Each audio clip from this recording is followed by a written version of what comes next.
Bonjour à tous. Donc je ne suis pas Vincent Lomba, je suis Fabien Brisset, normalement j'interviens que demain. Malheureusement il va arriver sous peu, donc je vais commencer le workshop à sa place, au moins pour la partie de présentation de l'entreprise, parce que je pense que c'est lui qui va le plus vous intéresser par rapport à la directive NIS 2. Et donc en fait le workshop aujourd'hui qui a été décidé d'être animé, ça va être notamment sur cette directive NIS 2 et comment réussir sa mise en conformité vis-à-vis de cette directive qui est arrivée, donc, comme on le sait, fin d'année dernière, globalement, dans lequel il y a encore une transposition qui est en cours par l'ANSSI avec notamment des objectifs de sécurité. Et je pense que Vincent reviendra sur l'historique et sur l'ensemble, on va dire, de cette transposition, voire de tout le travail qu'on a pu accomplir durant ce temps-là. Et donc moi je vais commencer juste la présentation par, on va dire, commencer... Pardon.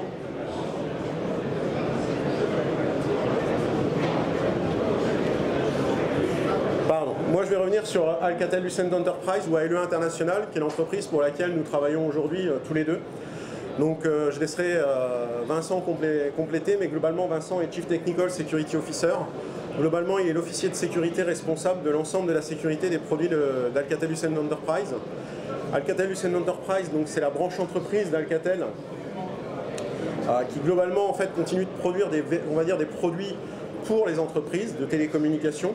On va y retrouver donc les fameux autocommutateurs, les PABX, globalement, l'OmniPCX Enterprise, l'OmniPCX Office. On va retrouver aussi des postes téléphoniques, nos fameux postes Alcatel, mais aussi des postes DECT. On va retrouver aussi tout ce qui va être réseau, donc notamment switch, routeur, point d'accès, base DECT, un ensemble de choses. Et on va aussi retrouver des solutions cloud, telles que la solution Rainbow, où là je peux intervenir, et c'est sur quoi j'interviendrai demain. C'est-à-dire c'est une solution UCaaS, mais qui offre aussi des fonctionnalités CPaaS, afin on va dire un équivalent d'un Teams à la française, on va dire, développé par nos équipes en France.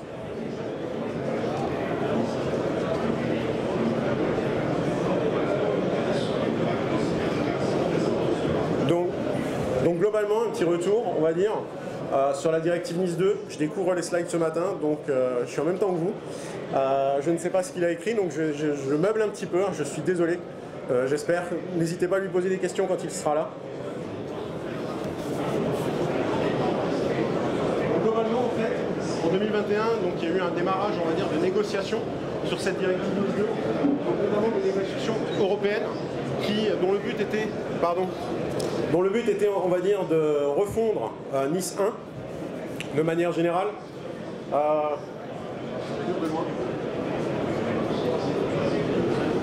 En 2022, donc on a eu la publication donc, au journal officiel de la directive NIS 2, d'une certaine manière. En 2024, donc, on a l'entrée en application qui a eu lieu en cette fin d'année 2024. Et on va dire qu'en 2025, on est sur un démarrage, on va dire, des différentes transpositions. Parce que ce qu'il faut savoir au niveau de la directive NIS 2 aussi, d'une certaine manière, c'est que les transpositions vont être spécifiques à chaque pays de l'Union européenne. C'est-à-dire aujourd'hui en France, on va retrouver une transposition qui va être normalement faite par l'ANSSI, qui est notre autorité, on va dire, de régulation d'un point de vue, on va dire, cyber.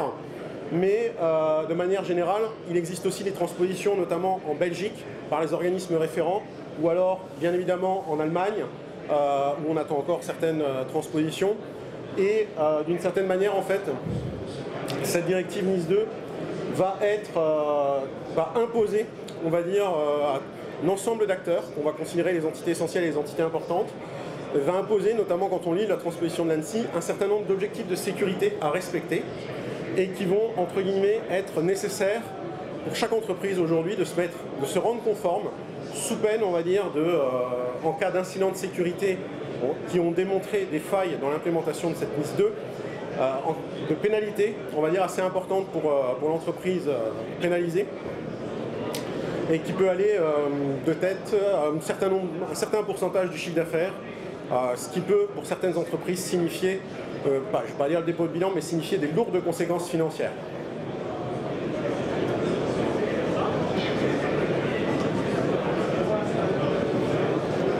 Donc globalement, ce qu'il faut aussi retenir, c'est que NIS 2 n'est qu'un précurseur. On va retrouver un ensemble de réglementations qui vont affecter, je dirais, différents acteurs ou différents domaines.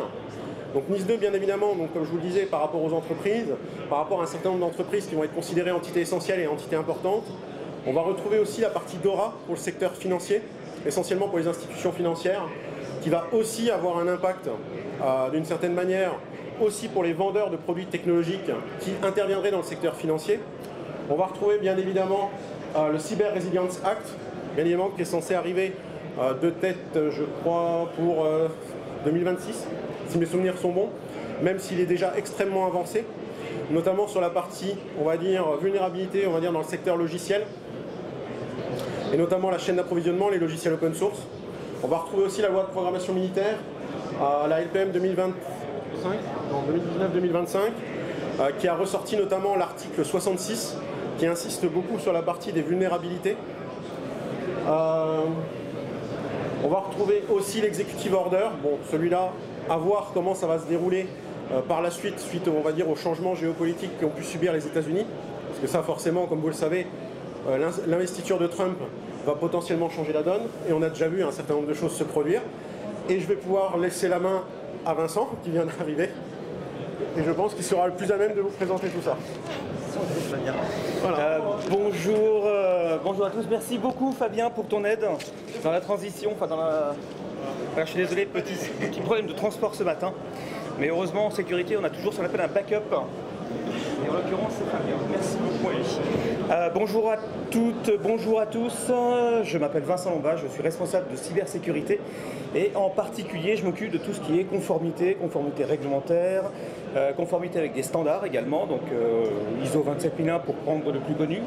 Et quelque chose qui m'a beaucoup occupé ces dernières années, c'est le sujet du jour, c'est-à-dire NIS 2. Alors pour la petite histoire, NIS 2, c'est quelque chose que j'ai commencé à regarder il y a à peu près 2 ans, 2 ans et demi, 3 ans maintenant pratiquement. De façon tout à fait fortuite, en rencontrant une personne de l'ANSSI lors d'une formation qui m'a parlé de ça et qui m'a dit ça serait bien que tu le regardes parce que ça peut avoir des conséquences.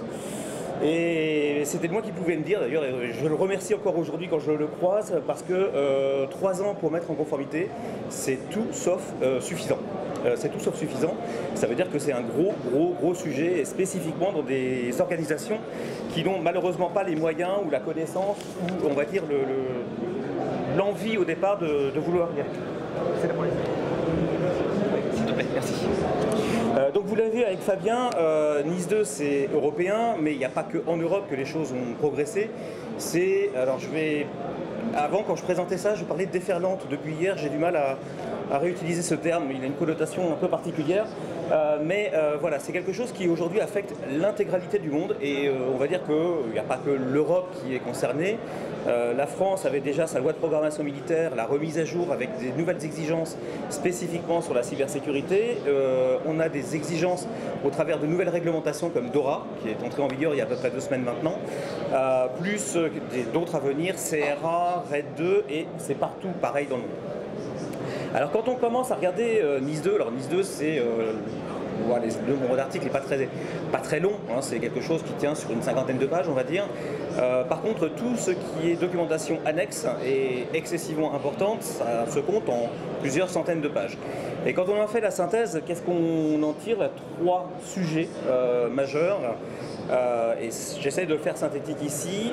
On va trouver tout ce qui est amélioration de la résilience. Alors c'est un terme un peu galvaudé aujourd'hui, mais qui, quand on commençait à en parler au tout début de l'histoire de NIS 2, c'est-à-dire en 2021, le terme était encore tout récent. Et donc ce qu'on met derrière résilience, c'est effectivement tous les moyens nécessaires à supporter une attaque et à s'en sortir correctement.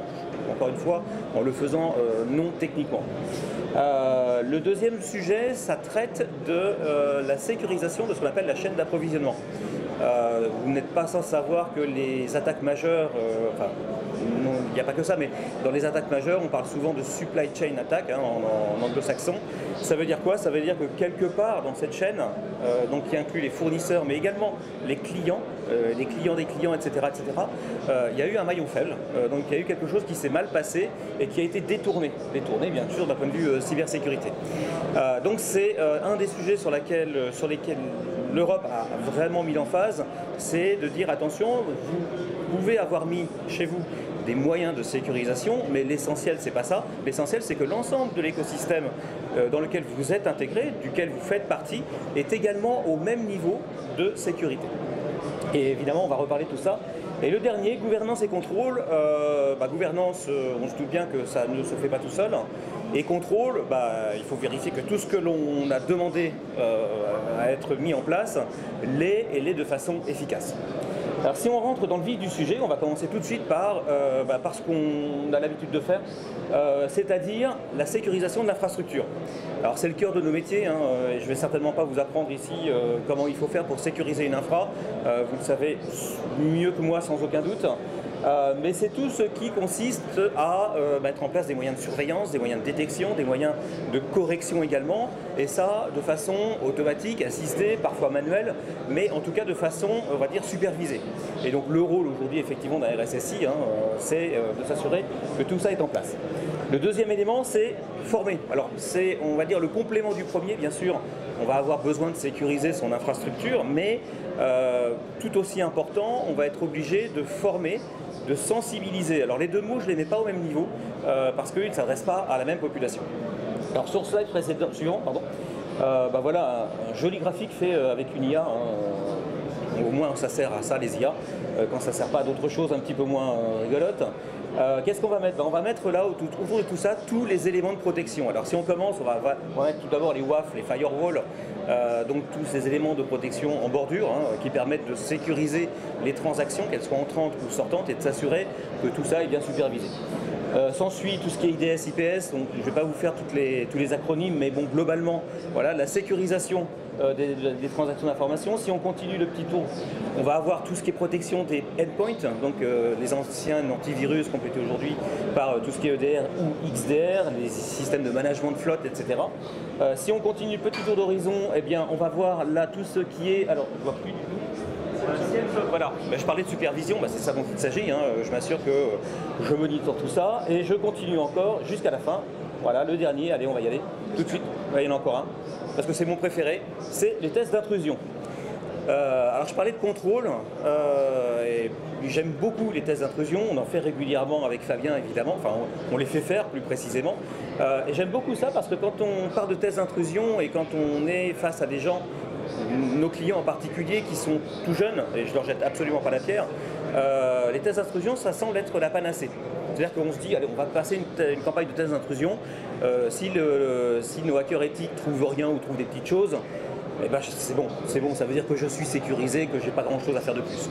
Mais en fait c'est une fausse vérité. C'est une fausse vérité parce que le pentest il est limité dans le temps, il est limité par la compétence des hackers éthiques, et puis in fine il intervient à un moment donné. Donc si aujourd'hui une réglementation ou une certification comme la 27001 vous dit vous devez faire des pentests au moins une fois par an, le au moins il est aussi important que le une fois par an. C'est-à-dire qu'on fait des pentests, si on change un tout petit truc dans une infra, le pentest il est nul et non avenu. Parce qu'on a modifié quelque chose, on a potentiellement ouvert une porte, laissé un port ouvert, laissé un protocole non sécurisé en place et ce genre de choses. Donc en fait ce test d'intrusion, je l'ai mis au même niveau, les mesures on va dire, de prévention qui sont la mise en place d'outils sont indispensables, mais pas suffisantes. Et en tout cas c'est pas quand on fait des tests d'intrusion, des pentests, qu'on peut avoir la garantie que tout ça va être suffisamment au niveau pour être protégé. Deuxième élément rapidement, formation. Alors là encore, il y a deux familles de formation et je partage un peu tout ça. Il y a la formation des experts, donc là on va parler de hard skills, c'est les métiers de l'ingénierie, c'est former des personnes à la sécurité de l'information, c'est-à-dire quels sont les outils, comment on les utilise, quelles sont les bonnes pratiques à appliquer, à mettre en œuvre, et puis de façon complémentaire et indispensable, tous les acteurs de l'entreprise, de l'organisation. Et là on va parler plus évidemment de sensibilisation. Sensibilisation, c'est là où on va retrouver les tests comme des fausses campagnes de phishing que vous connaissez sans doute, qui permettent de marquer des points ou au contraire d'être gentiment pointé du doigt en disant attention, tu as cliqué sur le lien, tu n'aurais pas dû, heureusement c'était un test et tu ne crains rien.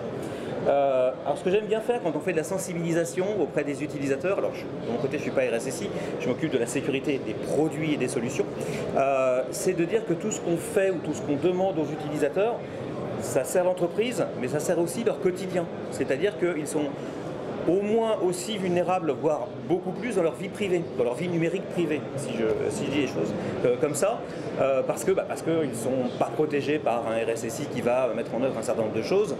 Leur PC, il a un antivirus antédiluvien, voire pas d'antivirus du tout, et ils n'ont pas forcément cette culture intrinsèque, ce qui est normal encore une fois, de faire attention comme on fait attention quand on traverse la route. C'est-à-dire qu'on ne va pas s'engager sans regarder à gauche à droite. Aujourd'hui, on le fait depuis la plus tendre enfance. Bon, en termes de cybersécurité, on n'en est pas du tout au même niveau en termes de maturité, encore une fois, dans la vie privée. Alors tout ça, c'est bien, c'est parfait, c'est quand tout va super. Maintenant, je ne suis pas certain que tout le monde soit au niveau qu'il attend en termes de sécurité. Un RSSI, il est généralement jamais content. Alors, pas parce qu'il est grognon, c'est pas sa nature profonde qui est comme ça, c'est son métier. Et son métier, qu'est-ce qu'il lui dit? Tant que tu sais pas, tant que tu n'as pas été attaqué, tant que tu n'as pas la garantie absolue que tu es sûr et que tu as mis en place tout ce qu'il fallait, tu dors pas tranquille. Et globalement, un RSSI, ça dort jamais tranquille parce que ce niveau d'exigence que lui-même se fixe, il ne l'atteint jamais. Et la première barrière qu'il a, c'est de combien il dispose dans son budget.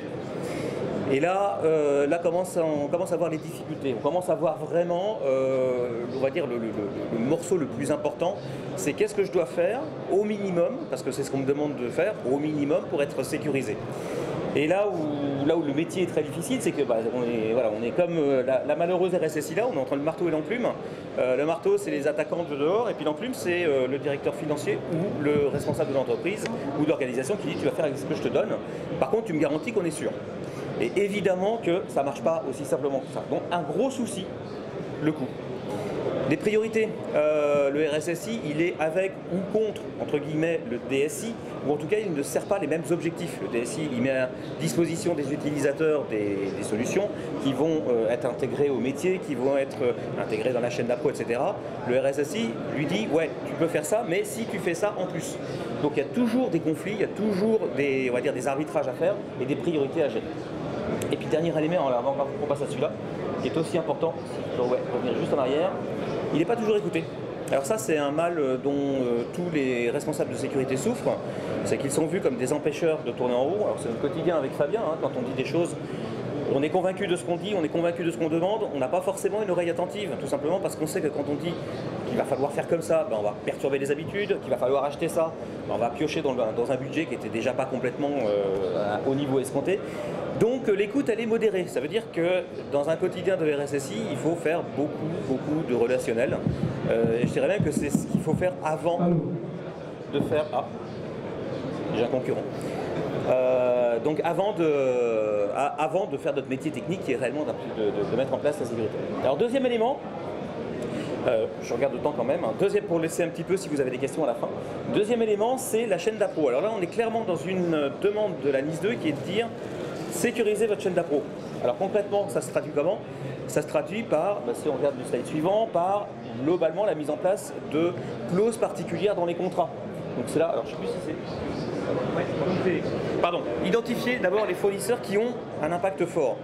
Si je prends notre organisation en référence, que je connais un peu, on a environ 5000 fournisseurs. Alors ça va de celui qui nous fournit une infrastructure cloud jusqu'au fournisseur de stylo bille. Il est bien évident qu'il y a des priorités à faire. Donc le premier travail, c'est de nettoyer un peu tout ça, c'est de regarder avec le service achat quels sont ceux qu'il faut impérativement traiter en priorité, et puis ceux qu'on verra dans un deuxième temps, voire jamais, comme le fournisseur de stylo bille. Et ça, c'est un travail, on va dire, essentiel, parce que d'une part, ça permet de mettre en frontal l'équipe achat, donc la responsabiliser, lui expliquer que, attention, tes fournisseurs, t'es bien gentil, tu as des contraintes, et c'est normal, c'est ton métier de coût. Mais à côté de ça, il y a des notions de sécurité qui ont un impact fort sur potentiellement la bonne continuité de la marge de l'entreprise et que tu devras désormais prendre en compte et négocier. Alors les achats ne sont pas seuls, on les aide à négocier parce qu'ils n'ont pas forcément les argumentaires techniques, mais quand on vient voir un fournisseur en disant on a NIS 2, voilà, on a cette réglementation, donc ça veut dire que toi, tu vas faire des choses que tu ne faisais pas avant. Alors tu vas les faire, on va en discuter, tu vas me dire que tu ne sais pas le faire, que tu n'as pas envie de le faire, que ça te coûte cher, tout ça c'est entendable. Ce qui ne l'est pas, c'est de ne rien faire, évidemment. Donc là, on va commencer à discuter, on va commencer à négocier les contrats, et puis on va commencer à mettre en place un certain nombre de contrôles, parce que les contrats c'est bien, mais les contrôles, c'est ce qu'il faut faire, c'est-à-dire potentiellement des audits. Donc le dernier point, discuter, expliquer, négocier, c'est le point essentiel. Alors quand je dis ça, on est encore une fois dans un monde idyllique, mais, le slide suivant, s'il te plaît. Mais on n'a pas toujours tout ce qu'il faut pour pouvoir le faire de façon efficace et on va dire à notre niveau d'exigence. Le premier, j'en ai parlé un peu, c'est que ça a un coût, tout ça, des mesures de sécurité, c'est un coût pour nous. Il est à parier que ça aura un coût pour le fournisseur, que ce soit un coût dans l'outillage ou dans l'organisation, dans la gouvernance qu'il aura à mettre en place, dans le reporting qu'il devra nous faire, dans les points de contact qu'il devra nommer pour traiter les incidents, etc. Mais il faut le faire. Voilà, et donc ça, il y aura une négo, et là c'est là où on devra travailler de façon très proche avec les achats pour trouver le bon équilibre entre un léger surcoût et un niveau d'exigence respecté. Deuxième alors lui se passe plutôt bien, mais il prend beaucoup de temps, c'est la méconnaissance. J'ai des fournisseurs avec qui je suis en discussion depuis maintenant à peu près 6 mois, et des fournisseurs critiques, autant dire que je ne peux pas les laisser tomber ou que je ne peux pas ne pas m'en préoccuper, où on est parti de zéro. Ils me fournissent des éléments critiques pour mon activité, mais ils n'avaient pas conscience des exigences de sécurité. Et donc la première réaction, c'était du refus, tout simplement, en disant « j'en ai pas besoin ».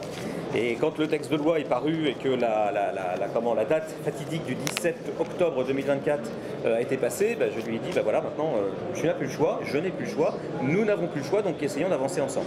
Donc ça veut dire les accompagner, ça veut dire les sensibiliser comme on a fait pour les utilisateurs et puis d'aller plus loin en les guidant un petit peu. Il est bien évident que si j'ai un fournisseur critique que je laisse tout seul et que je lui demande de faire des choses qu'il ne connaissait pas, on va aboutir à rien. Donc il y a un vrai travail de collaboration avec ce type de fournisseur. Et le dernier élément, avant de finir là-dessus, c'est l'effet GAFAM, enfin ce que moi j'appelle l'effet GAFAM, c'est aller essayer de dire à Microsoft, écoute, tu devras respecter mon contrat. Je ne suis pas sûr d'être très écouté, même si j'essaye de la séduction, si j'essaye de lui montrer que j'ai raison, ça passe pas du tout. Ou si j'essaye de lui dire ce que tu fais c'est pas assez, il est peu probable que j'influence une organisation comme Microsoft, mais pas plus Amazon, et pas plus tous les grands de ce monde, et pas forcément américains d'ailleurs, mais tous ces institutions du monde numérique, je ne vais pas pouvoir les influencer, donc je vais être obligé de traiter différemment, c'est-à-dire j'ai 2 cas de figure, je vais prendre ce que eux mettent en place, est-ce qu'ils ont des certifications, est-ce qu'ils ont du reporting, est-ce qu'ils ont déjà des mesures organisationnelles qui font que. En réalité, ils l'ont déjà, ils sont sans doute même beaucoup plus avancés que les acteurs européens, parce que ça fait longtemps qu'ils sont dedans, c'est leur activité critique, on ne va pas leur apprendre la vie, pas sur ce domaine-là. Donc en général, ça suffit. Et puis, il en reste quand même, alors pas forcément aux États-Unis, mais qui n'ont pas ça, et qu'on aurait pu penser qu'ils avaient. Et dans ce cas-là, comment on fait? On escalade. C'est-à-dire que là, pour le coup, on revoit notre copie. Est-ce que ce fournisseur-là, il est au niveau escompté? Est-ce qu'il correspond à nos exigences? Est-ce qu'on peut continuer de travailler avec lui, sachant qu'il n'a pas et ne veut pas mettre en place des mesures de sécurité? Là, on fait face à un mur non négociable, et ça existe, c'est pas l'essentiel, heureusement, mais ça existe. Et dans ce cas-là, au même titre qu'un fournisseur peut être trop cher, il peut aussi ne pas répondre au cahier des charges en termes de sécurité. Et la vraie réponse, et la bonne réponse, c'est de dire on va passer par un autre. On va choisir, on va sélectionner un concurrent qui, lui, va pouvoir nous donner satisfaction sur le plan des exigences. Alors le dernier point, c'est gouvernance et contrôle. Et là, on entre dans un sujet qui est intéressant parce que c'est quand même, je l'ai mis en dernier, volontairement, je l'ai mis en dernier parce que c'est un des sujets les plus difficiles. Alors les plus difficiles pourquoi? Parce que quand on est dans une organisation qui n'avait pas cette culture de la sécurité numérique, et j'insiste sur numérique, ça veut dire opérer un changement de culture, ça veut dire opérer un changement dans l'état d'esprit des dirigeants. Dans le COMEX. Le COMEX, si jusqu'à maintenant il traitait de problèmes de chaîne d'approvisionnement, de chaîne logistique ou je ne sais quoi, c'était pas sa priorité, c'était pas à l'ordre du jour. Et oui, il y a une réglementation, mais on a vu que l'ANSSI nous donne 3 ans pour y aller, on verra ça dans 3 ans. Alors comme je l'expliquais en introduction, ça fait 3 ans que je suis sur le sujet, je ne suis pas tout seul, on a une équipe dont Fabien fait partie d'ailleurs, pour s'assurer qu'on est en conformité, on n'a pas encore 100% de couverture sur le sujet. Au bout de 3 ans, dans une entreprise qui a intrinsèquement déjà la culture de la sécurité. Donc, entendre du COMEX, de dire ouais, on fera quand il y aura besoin, non, et pour 2 raisons. La première, c'est que ces 3 ans, c'est pas juste une donnée au hasard qui a été sortie par Vincent Strobel, c'est le temps qui est nécessaire pour être à un niveau d'exigence minimum acceptable. Et puis surtout, il faut opérer ce changement culturel, pas uniquement au niveau managérial, mais également au niveau de tous les employés, tous les acteurs de l'entreprise, tout l'écosystème. J'en ai parlé, les négociations à faire avec les fournisseurs, ça en fait partie. Alors deuxième élément, Adapter l'organisation. Donc une fois qu'on a réussi à être écouté, j'ai envie de dire, donc là, quand on a essayé de passer beaucoup de temps avec les instances dirigeantes, donc les acteurs décideurs de l'entreprise, et c'est ce qui prend le plus de temps, hein, convaincre les décideurs, c'est sans doute ce qui m'a occupé le plus pendant les 3 dernières années, et ça continue de le faire d'ailleurs, hein, je continue d'y consacrer beaucoup de temps, c'est d'adapter l'organisation. Et là, adapter l'organisation, ça veut dire être force de proposition, c'est-à-dire qu'une fois qu'on a dit il faut faire quelque chose, bah, la question du dirigeant, du décideur, c'est de dire bah oui, mais moi je veux bien, tu m'as convaincu, ok, on y va, mais quoi? Qu'est-ce qu'on fait? Alors là, la bonne nouvelle, c'est qu'il y a beaucoup de guides qui sont disponibles. Alors je vais faire de la pub pour l'ANSSI. On a une agence en France, on a la chance d'avoir une agence qui édite un certain nombre de guides. Déjà, si on prend les guides, qu'on en a connaissance, qu'on les applique, on a déjà passé un bon niveau. Alors sur la partie organisation, il y a aussi des guides, j'y fais référence aussi assez souvent, de l'Europe. Donc l'ENISA édite aussi des guides que vous pouvez consulter et qui sont plutôt bien faits, où on va retrouver par exemple des job desks. Si je veux monter une équipe de sécu, quelles sont les compétences que je vais devoir avoir? Ça aide beaucoup parce que l'ARH, j'en ai pas parlé, mais quand on parle d'organisation et de sa modification, l'ARH elle est forcément dedans. Dans les descriptions de postes classiques, alors c'est les plus difficiles à convaincre l'ARH, hein. Surtout quand on va leur expliquer que les salaires dans la cybersécurité ne sont pas les mêmes que les salaires d'un ingénieur débutant. Bon, ça c'est un autre sujet, mais bon.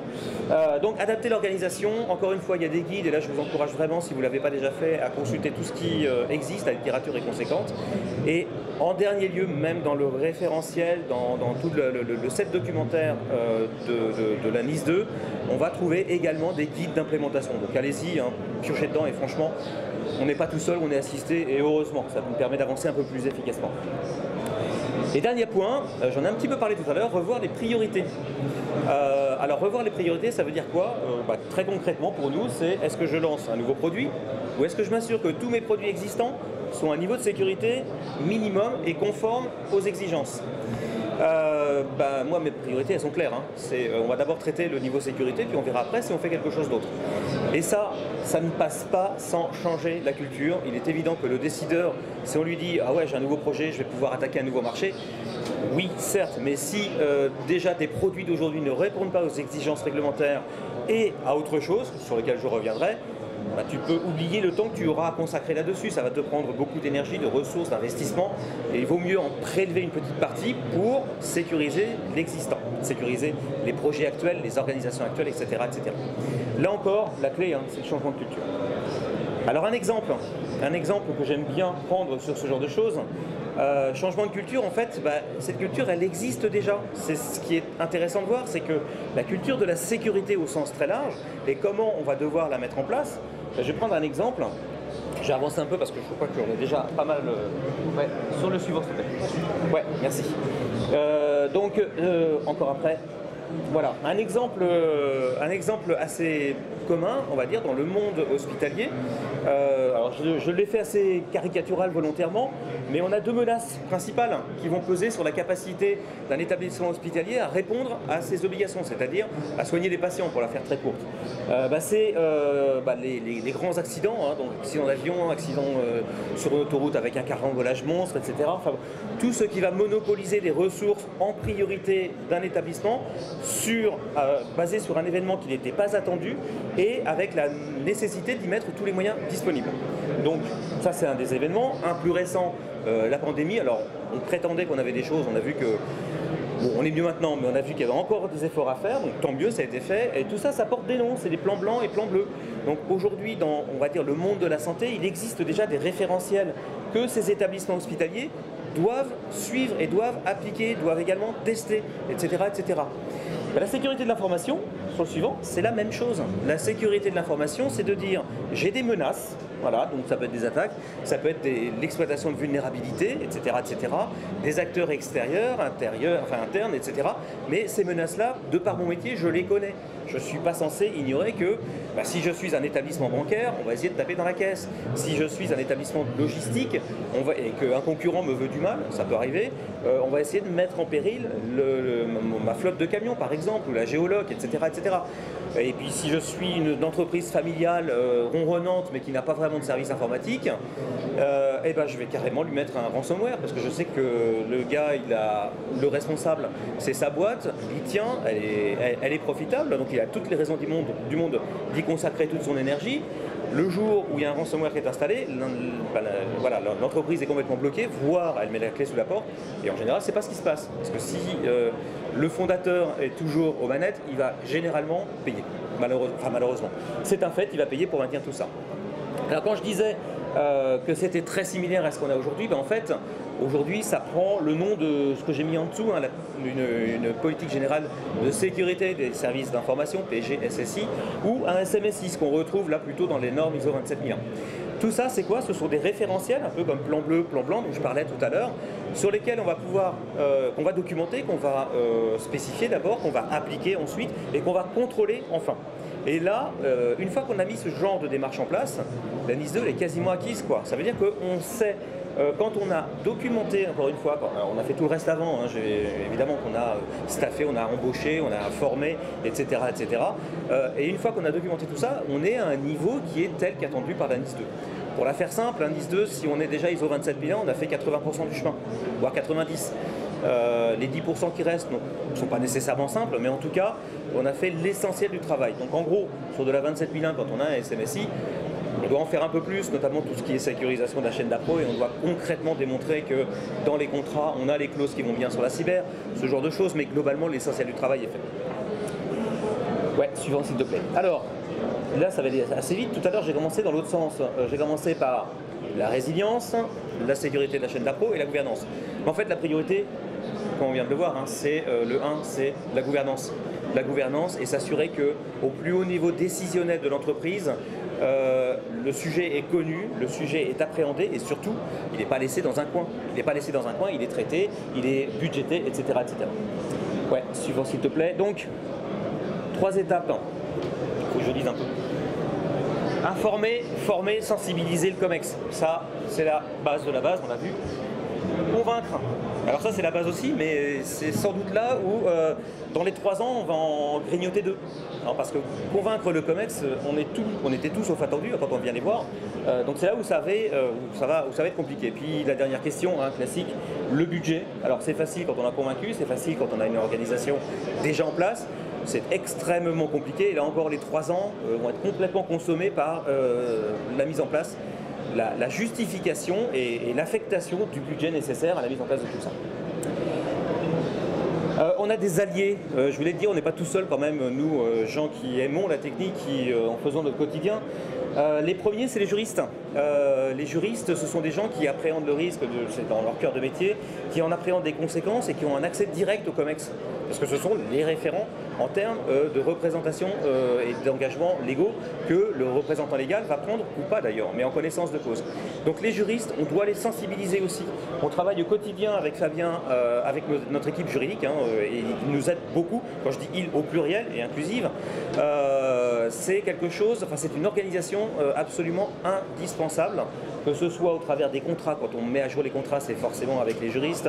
Quand on discute et qu'on négocie, c'est forcément avec les juristes. Et quand on va parler de ces sujets-là et de faire ou de ne pas faire la décision du COMEX de dire non, finalement le sujet je ne le fais pas, le juriste va leur expliquer oui, vous ne le faites pas, mais voilà à quoi vous êtes pénalement exposé. Et je rappelle que dans la NIS 2, le représentant légal, il est pénalement responsable. Ça veut dire qu'il peut être mis en cause, il peut même être destitué par l'instance régulatrice. Donc en gros, l'ANSSI peut dire non, vous avez manifestement fait un déni, vous n'avez pas voulu traiter le sujet, vous n'avez pas investi, vous n'avez même pas mis en place un semblant d'organisation, vous êtes responsable, donc à ce titre-là, vous êtes condamné.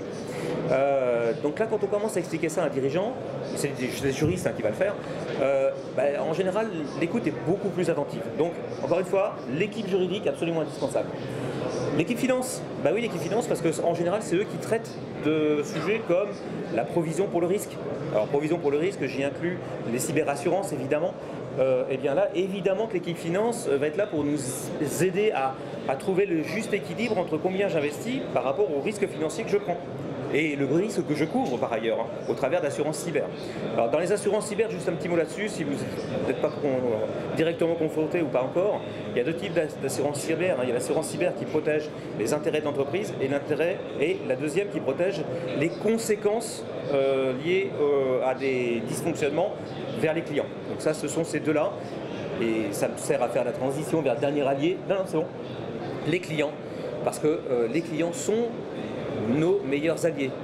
Quand un client vient nous voir et qu'il dit « moi je veux que vous mettiez ce genre de choses-là, sinon vous ne pouvez pas devenir mon fournisseur », en fait on renverse la situation dont je parlais tout à l'heure, on l'écoute.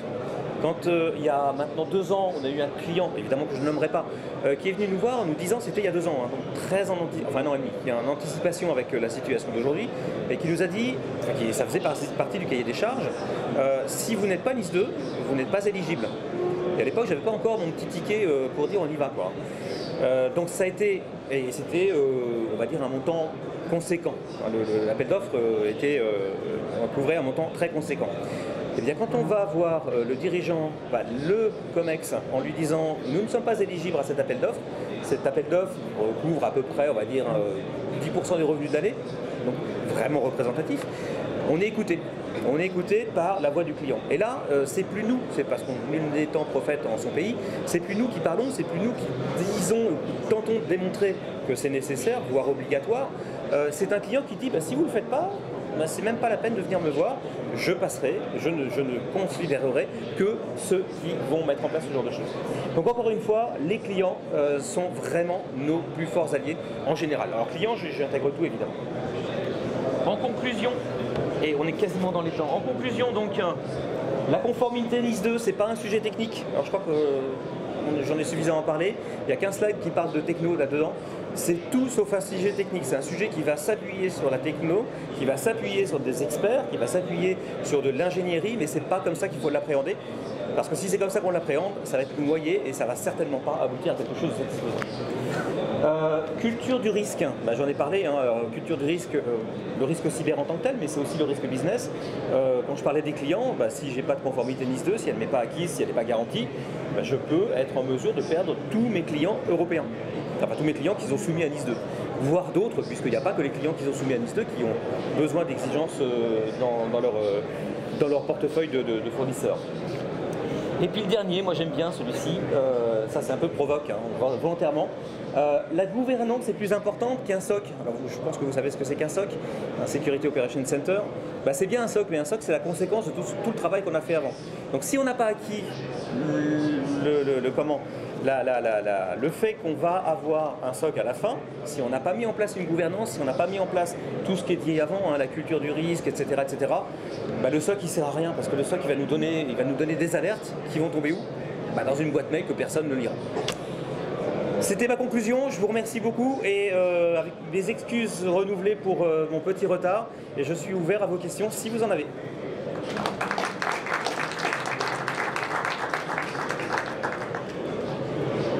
Ouais. Je sais pas si il n'a pas l'air de marcher, mais moi je vais dans les questions. Ouais. Alors la question c'est est-ce qu'on a un mapping? Oui, la réponse est oui.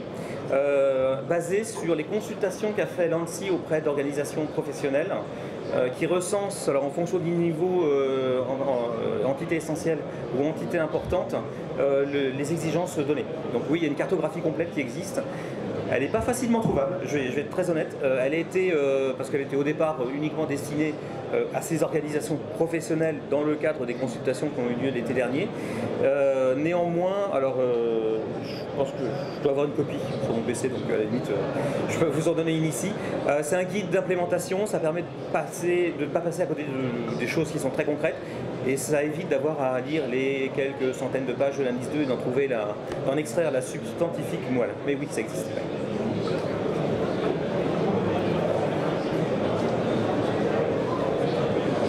Ouais, je vais approcher un peu.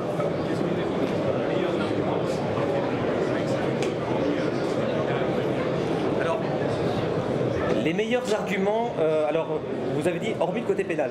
J'avais envie de dire, c'est dommage parce que c'était celui-ci. Quand j'ai dit à mon responsable de l'entreprise, le responsable légal donc, que je serais très heureux d'aller lui porter des oranges à la santé et que j'allais lui expliquer pourquoi, ça a eu du poids. Maintenant, ce point mis à part, non, dans les arguments les plus porteurs et les plus pesants, c'est les clients. C'est les demandes clients. En fait, ce que j'ai fait, j'ai un historique où j'ai fait un peu de business développement avant de me concentrer sur la cyber. Donc je suis resté très proche et je suis toujours très proche de nos clients. Donc je suis en relation régulière avec les RSSI, à leur écoute, donc savoir ce qu'eux ont besoin. Et régulièrement, j'informe le COMEX, régulièrement tous les 6 mois. Voilà les exigences de cybersécurité, voilà la NIS 2, le nombre de fois où elle a été demandée. Alors la petite nouvelle dans la bande, c'est DORA pour la banque et l'assurance. On a beaucoup de clients banque assurance, ça tombe bien. DORA, c'est entré en vigueur le 17 janvier, et ben, ça fait partie des arguments. Donc ça, c'est vraiment l'argument le plus fort, en plus de l'argument légal et des conséquences pénales. C'est l'argument plus fort, c'est quels sont les risques pour mon business, quels sont les risques pour mon activité, pour la pérennité de mon activité si je ne le mets pas en place. Et puis je vais tout de suite te parler, qu'est-ce qui ne marche pas? Alors faire peur, ça ne marche absolument pas, en disant oui on risque, machin, ouais mais on n'est pas vu, on n'est pas connu, ça, combien de fois je l'ai entendu, combien de fois je continue à l'entendre, bon il n'est pas dans la salle mais mon responsable direct me le rappelle régulièrement, soit quoi évidemment je crois qu'il y met un peu de malice aussi, mais donc il me rappelle régulièrement que non, notre activité n'est pas à risque. Alors quand je regarde il y a 1 an et demi, on a un concurrent, évidemment je n'aimerais pas non plus, qui s'est fait avoir par une belle attaque par la chaîne d'Appro, une vraie, sur laquelle on a fait un rétex interne parce que voilà, c'est pas pour taper sur lui, parce qu'on est aussi potentiellement vulnérable, il faut avoir l'humilité de le reconnaître, mais dire à mon COMEX, voilà, ça s'est passé il y a maintenant 1 an et demi, voilà comment ça a été mis en place, voilà les conséquences, à vous de décider, à vous de voir, mais elles ne sont pas nulles les conséquences. Donc ça marche aussi beaucoup. C'est à manipuler avec précaution parce qu'on est un peu dans le faire peur et en général le COMEX n'aime pas quand on lui fait peur. Il aime bien quand on lui apporte des solutions et en plus qui ne coûtent rien. Ça c'est un classique, je pense que je vous apprends rien. Mais pour autant, voilà, c'est en synthèse lié très fortement la cybersécurité et ses exigences au business. C'est ça, on va dire, l'une des clés pour convaincre.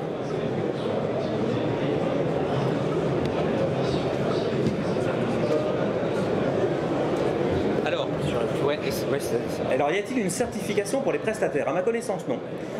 NIS 2 est mis en place dans un mode déclaratif. C'est-à-dire que si vous, quand l'ANSSI va élire les différentes entités importantes et essentielles, elle va dire vous devez, parce que vous faites partie de tel type d'activité, vous devez vous devez appliquer ça. Donc on va dans ce cas-là s'appuyer sur le référentiel, la cartographie dont on parlait juste avant, mais il n'y a pas de certification. Par contre, si vous engagez une certification type 27001, encore une fois, vous allez faire de façon très cadrée à peu près 80% du chemin. Et dire le jour où un client vous dit ouais vous devez être NIS 2, si vous lui montrez le certificat en disant voilà ça couvre les activités pour lesquelles vous prenez des choses chez nous, que ce soit du service ou des produits, peu importe, ça marche de la même façon, c'est déjà on va dire un acquis sur la maturité de l'organisation. Mais c'est pas proprement parler une certification.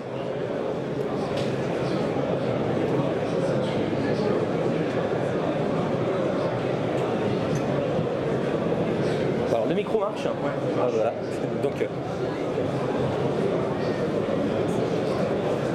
sommes-nous réellement, pouvons-nous, en tant que récit, auditer le système d'exploitation de notre prestataire? Si, on met dans le contrat. Si, nous dans le contrat, dans les ajouts, dans les amendements qu'on a portés au contrat, on a ouvert une clause de capacité à auditer. Donc oui. Après, il faut que ce soit discuté, négocié, etc. Le prestataire ou le fournisseur peut refuser. On va retrouver la négociation dont on parlait. Et en général, ça passe pas trop mal. D'expérience, ça passe bien. Et je dirais que c'est un intérêt mutuel parce qu'avoir un audit, et c'est comme ça que j'en parle en général. Alors je fais de l'audit aussi, je suis auditeur 27001. Mais quand je parle d'audit, c'est pas uniquement pour dire là ça va pas. Bien sûr que c'est le but final, c'est d'identifier les faiblesses ou les manquements. Mais c'est aussi pour accompagner. Et quand on est dans une relation client-fournisseur, on n'est pas là que pour taper sur le fournisseur, pas du tout. On est là pour avoir une relation business qui soit équitable, équilibrée et qui serve les deux intérêts. Donc moi j'accompagne des fournisseurs critiques, hein, comme je le disais, et je les audite. Ouais, je les audite. C'est-à-dire que voilà, alors ça peut être un audit en distanciel, ça peut être un audit sous forme déclarative, peu importe, mais oui. Et encore une fois, c'est pas mal pris quand c'est bien amené, quand c'est bien expliqué et que c'est fait en intelligence et en bonne mutuelle compréhension des attentes. Il n'y a pas de raison que ça passe pas.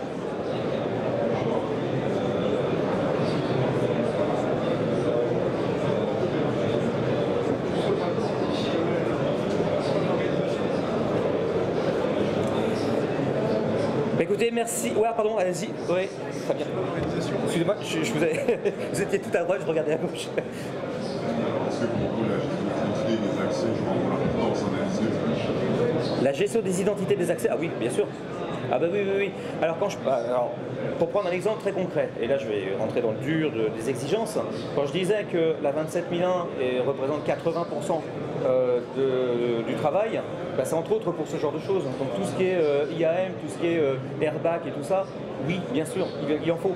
Et c'est, je dirais même, si l'ANSSI vous audite, et qu'elle voit qu'il n'y a pas de mise en place de airbag, d'IAM centralisé ou pas d'ailleurs, on s'en fiche un peu, on vise à côté quoi. Il y a un manquement énorme. Oui, donc oui, bien sûr. J'ai pas parlé des exigences techniques, hein, mais oui, tout ce dont on a parlé tout à l'heure là, j'ai pas parlé d'ailleurs du airbag dont j'aurais pu, mais oui, tout ça, il faut le faire. C'est juste que comme ça fait partie de notre métier, notre cœur de métier, on sait à peu près normalement ce qu'on doit faire. Encore une fois, on n'a pas forcément le budget pour le faire, mais voilà. Donc tout ça, oui, bien sûr, absolument.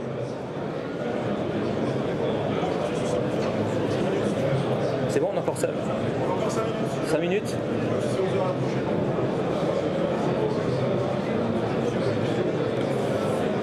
Mais écoutez, merci beaucoup pour votre écoute et je vous souhaite un très bon salon.